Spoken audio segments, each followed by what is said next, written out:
Hello friends, I'm Colonel Failure and this is Train Fever on the North Atlantic map.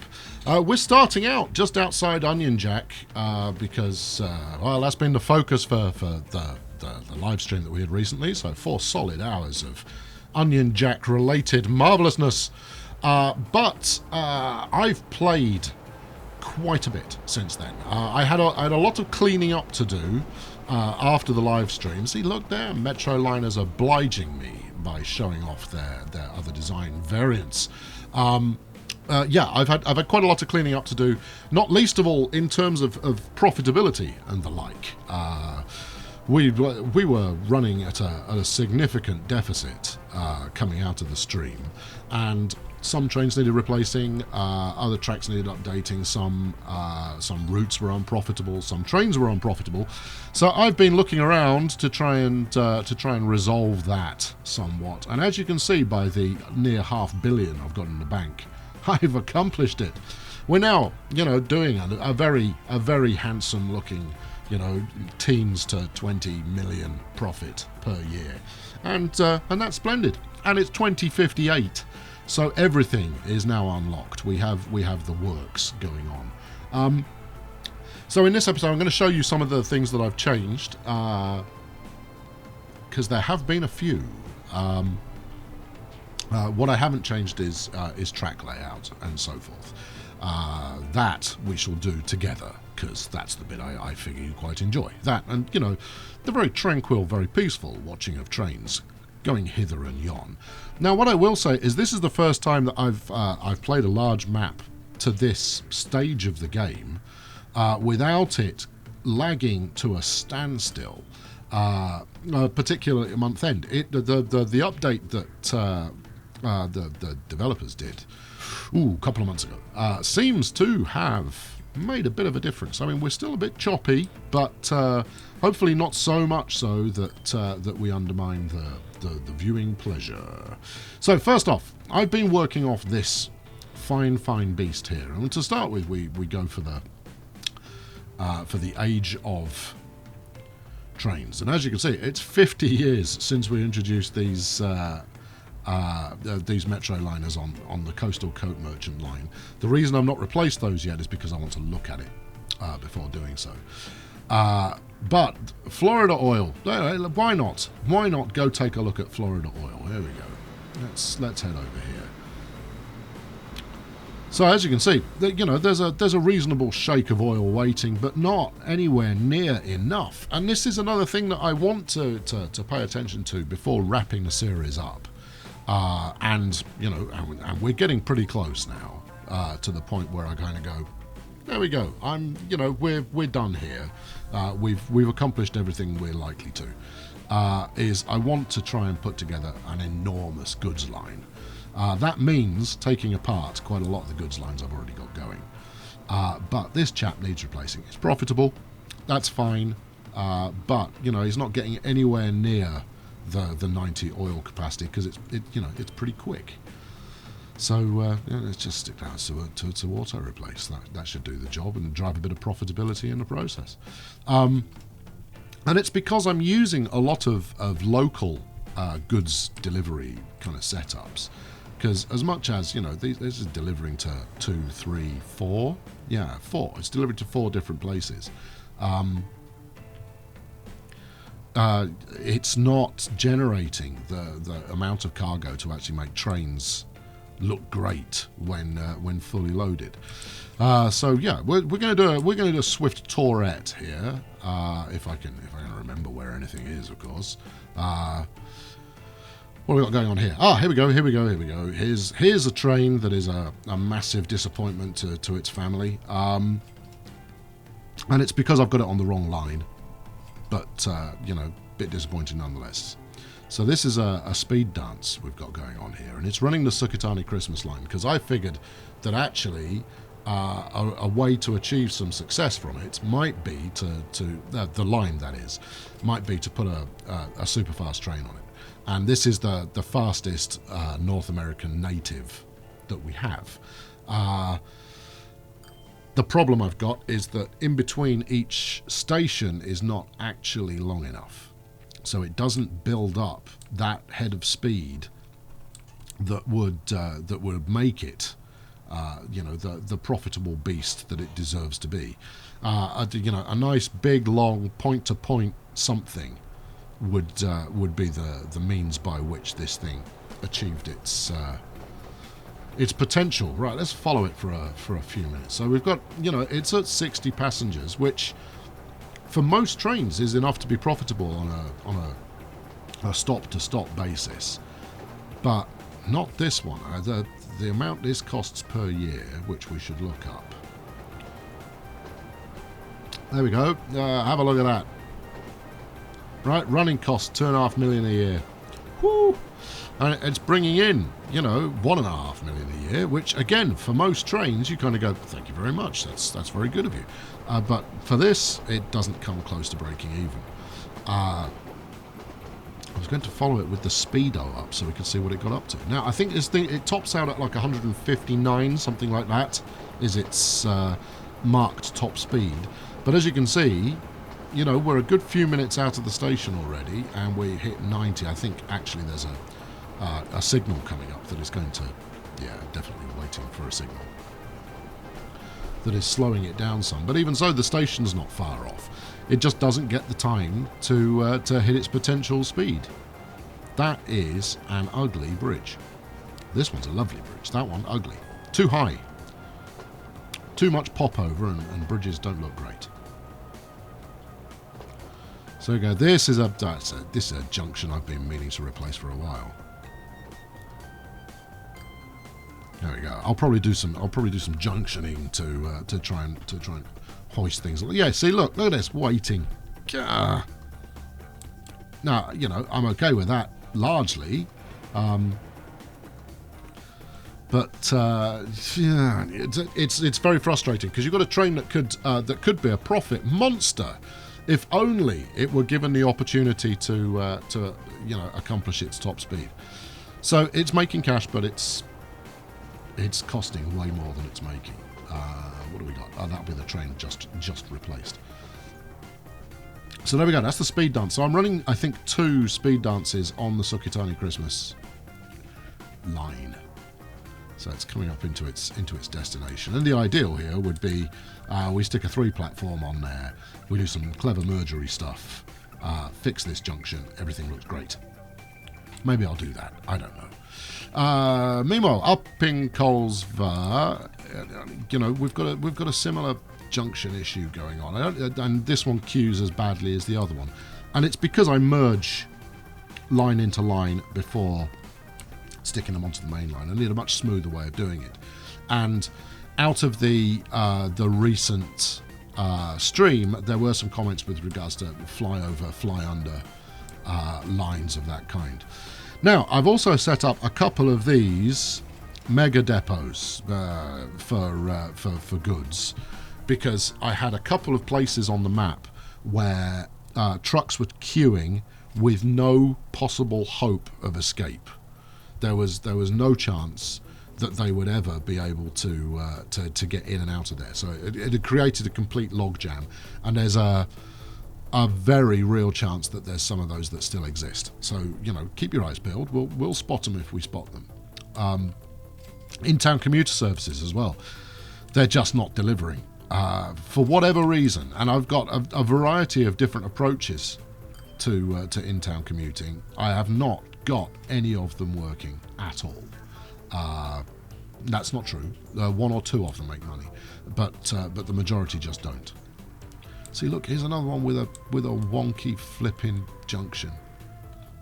We should call this the Wonky Junction series. Up we go to Librarian.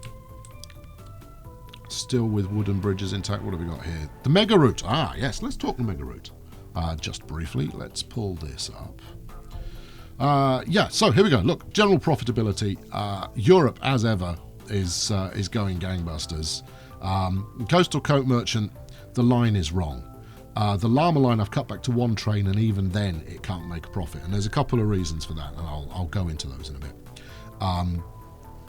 The real winner, however, is Potato to Brian VA, where I'm running these two little commuter shuttles, and it's making great money. Route 66, meanwhile, also making great money. But South Europe, 6.3 million a year, and it's running the late generation dual stocks on there, which is, awesome. Tellman Lumber, big bucks. SAS to Brian VA, good money. The telemarketing line, good money. The mega route, good money.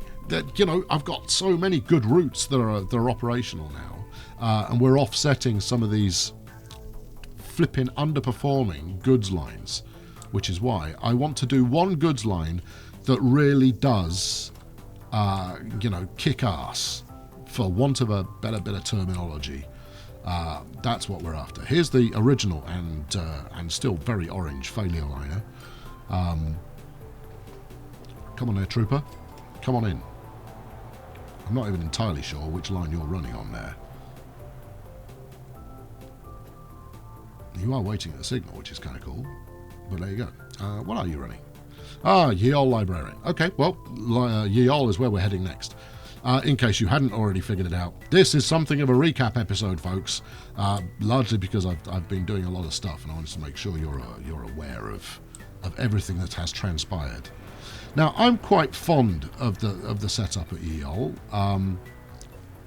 largely because it feels like it's complete, even though I've got one. No, have I? No, I must have. I've connected that up, but it's not quite up to its potential. But it feels like it's well put together in a semi-realism sense, in that everything goes into a depot, and we've got a goods station next to the passenger station, even though it's at a wonky angle. It just feels like it's a decent setup. There we go, let's carry on. Over the bridge to Sukitani. And we'll look at town sizes in a moment as well, so you can see how your favourite town is getting on. All very quiet in Sukitani. Yes, there we go. Down to Harebear, which was the previous recipient of excessive meddling. And it's not as busy as it should be. It gets traffic. Make no mistake that we do have plenty of passengers using it. We have plenty of train services using it, and the commuter service is busy-ish, if not to the standard that we need it. It's certainly not a million miles away. But the big hope here, and I mean this has been the hope for the entire series, is that we managed to come up with a line or two, or a station or two, that was, non-stop, that was full of activity the entire time. Are you seeing it? Because I'm not. There we go, there's one. There's a speed dance coming in, on its way back to Sukitani, I imagine. See, look, 45. 45 is not a number of passengers to be sniffed at, but that train is just so expensive that it's a real headache to try and get it to make money. I would have to do, I mean, it's effectively the TFV for North America, both in terms of its potential performance and in terms of its actual delivery, or lack thereof. Through Rhino, which I think is the only station still running a single platform. Tellman Harebear is making good cash, so that's all good. Likewise, I did a change up here. So previously Sukitani Christmas would stop at this station. Now it doesn't. Instead it sails through, and so occasionally it gets held up on this main line by metro liners that are ahead of it. And when there is traffic on here, and a lot of the optimization that I did was reducing the number of trains on different lines in order to try and maximize the passenger count on an individual service, is when it is busy on this section, it's phenomenally good looking, but for the most part not so phenomenally good looking. There we go. Anyway, look, profits, they happen. Now this is the Coastal Coat Merchant. It's not making me any cash. It's running a lovely little route, but money is not being made. I need to look at it. Let's hop the Atlantic, shall we? let's head back over. Oh, yeah, Rowan. We'll start at Rowan. In other disappointments, we have the tram setup that runs across the Mediterranean. Should we finish at Rowan first? Let's finish at Rowan first. The major success story of the game, of course, is the Southern Europe line. It's running exactly the right number of trains to make a good amount of money. Demand is pretty high all the time, and we're even getting people using the commuter routes. And it's a model that, as much as I've tried to replicate, there's an X factor in there that I haven't been able to figure out. And it must be the travelling distance, or the absence of roads, or the sparsity of transport in some fashion that is actually allowing it to prosper. And I had hoped one of them would turn up. Where is the nearest? Here is the nearest. Here we go. We'll have it emerging from trees. There we go. This is looking good. We're in the right place. Red text has just happened, so it's not going to happen again. Here we go. 1 times dual stocks. 123. It's rattling along with 142. It's maxed out on passengers. This is why it is making the big bucks. Now, I've actually got a couple of variants of the dual stocks running. I've got the Swiss version as well, which the portrait of it looks a bit wonky. I'm hardly one to criticise, however, because my custom Metroliner's portraits are all wrong, but it does carry the same number of passengers. And actually, the flexibility of putting one of those together manually is actually kind of cool. So there we go. I've got 3 of those running, and they're going great guns. So if we head up to the previous station that this one just left with a full load, as you can see, we've already got 57 waiting. That's great stuff. Right, where should we go next? Let's continue following this round back to Sass, the home of the mega tram station. No, and yeah, I have clicked the right thing. There is nothing waiting. Nobody wants to use it. And I don't know if that's going to be the walking distance involved in getting from the tram station to here, or whether my interior lines are all skew with, or whatever. But I did tweak one of them to be a general circuit. And I don't know, it seemed to pick up a little bit. But it's still, just a constant disappointment is what it is. But it does look good. And then we head down here to Pacific Diamond. Pacific Diamond was one of the towns that was utterly gridlocked when I got here, filled with trams and nonsense. Less so these days, but the Mediterranean tram run, the supposed light railway, is a flop. Has always been a flop. It was okay while the alternative was a horse and cart, but it's a bad service. It's just terrible, and you get cars going on there. Look at this. Why would you take a tram? How fast are you going? Will you tell me? You won't, but I suspect quite strongly you're faster than the trams I'm running up and down there. Why are you only doing 30? Oh, you're accelerating. Okay, fair enough. So there we go. Meanwhile, Skipperchew, since we're in the area, has failed utterly throughout the entire series to develop into more than it is. So in terms of projects I would quite like a go at, getting a proper rail station in Skipperchew and seeing if I can't make that grow. Because the alternatives are either it starts to spread out onto the surrounding hillside, which, they're close enough, or option B, we start to get skyscrapers and so forth happening on the island. Well, regardless of which one we would like to see, we're seeing neither. So, take that as you will as we move to Morgantown. Now, Morgantown is Europe's equivalent of Frenchton in that it's a nice, regularly profitable station. Gets a reasonable amount of traffic. Multiple lines come through it. What have we got here? Wikaki to Amasol. And this is the Swiss version that we're running on here. That's right. Yeah, I know. It's going to the United Kingdom. It's going to Great Britain, but it's running a fine piece of German engineering, or Swiss in this case. But it is making a bit of cash, so I'm not going to complain. Let's go up through the Nordic region here, which is, I think, the big success story of the playthrough. Now these, let's follow it. Not the quickest train in the world, but firstly, I really like the skin they've got on it. I think that looks brilliant. It's got good capacity. It's very cheap to run.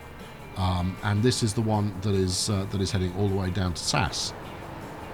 So it's got a nice long run, and I think it tops out at like 88 or 80 or something along those lines. It's not a quick train, but I guess it's the absence of frequency mixed with the what there. Yeah, mixed with the length of the route that is causing this to be as profitable as it is, and of course that the train itself is relatively inexpensive to run. But yeah, it's a good one. I like it. But my favourite service right now, such as it is this fella. Now I've run all kinds of things doing this. This is the Brian V8 Potato Scandinavian Masterwork. Again, nice quick little train, pretty low on capacity, but that's compensated for by being cheap. And I did worry when I first put these in, because they're relatively nippy as well. They're relatively speedy trains, and I wondered whether they were going to cannibalize each other's profit by getting there too fast.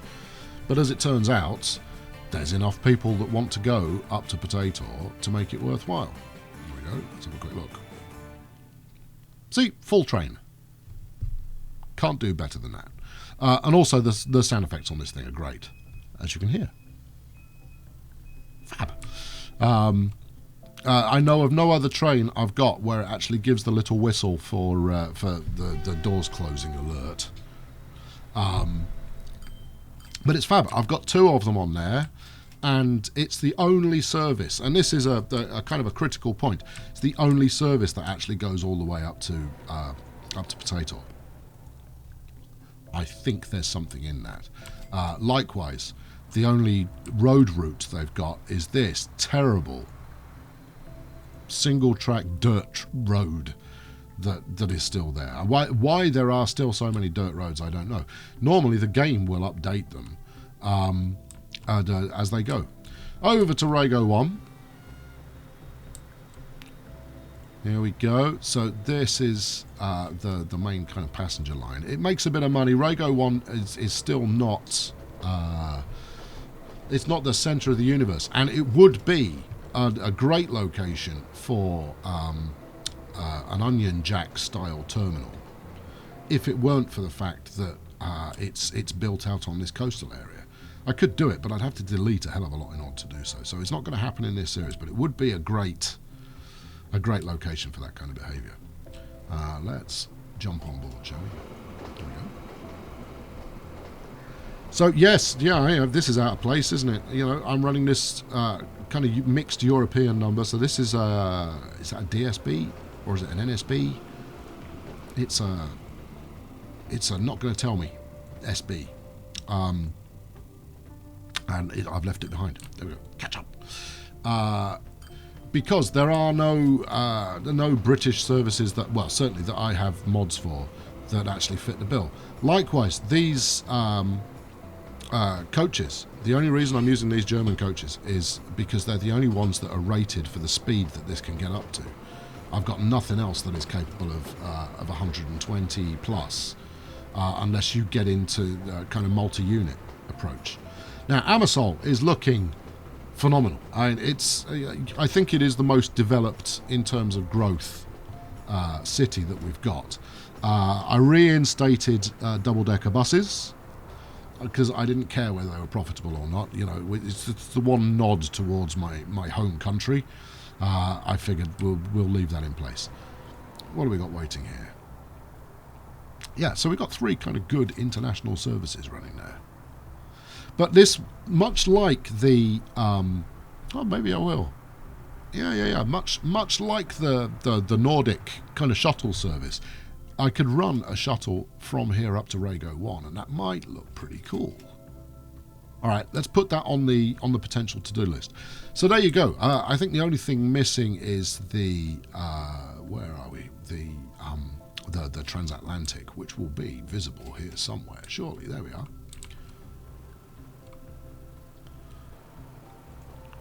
Come here. There we go. So here's the transatlantic. Again, running the same German wagon, the coaches, because they're the only ones that can actually handle the speed that this loco can get up to. It's never been profitable. That's the problem with it, and the reason it's not profitable is because of the route I'm taking. So if you were to, as the crow flies, Hairbear to Amersol, a straight line there would make gangbusters cash. But instead, we decided to wind our way across Ireland before swinging back down again. Now, it's a nicely designed route, and it would make more sense if we had a little stop here or something. But no one would use it. But it's not a profitable route because it goes so far out of its way. It's like, instead of being there, it would have arrived by now if I'd gone the direct way. So there we go. That's the summary. That's where we're up to. That's what 40 game years has accomplished so far. If we just have a look at the size of the cities, there we go. So Telman is number 1. Amersol, Frenchton, Weber, Morgantown. These are our big hitters. Onion Jack has really kind of come from nowhere to be top half of the table. Likewise, Sass, with all of the effort we put in on there, has done particularly well. Surprisingly, Hairbear, not so much. So I figure there's maybe 2, maybe 3 episodes left in this series. I know. Shed a tear, why don't you? During which time we're going to fix up a couple of junctions, and we're going to attempt a significant length goods route, hopefully, that generates some profit. In terms of fixing what I've got going on here, I might do that on my own time, I might not. That's the kind of guy I am. Maybe I will, maybe I won't. See, look, this is what we wanted to see. Multiple trains up and down this little 4-track section here. Let's follow this metro liner.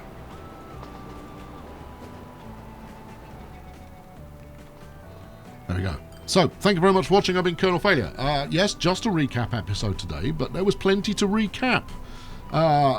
In the future, we shall do something a little bit more exciting and potentially disaster-laden, or at least perplexing. You see, that's what we want to see. Thank you very much for watching. Chuck us a like if you enjoyed this one, for whatever it is. And please do subscribe if you've not done so already, so you don't miss out on further escapades. I'll catch up with you very soon. Cheerio.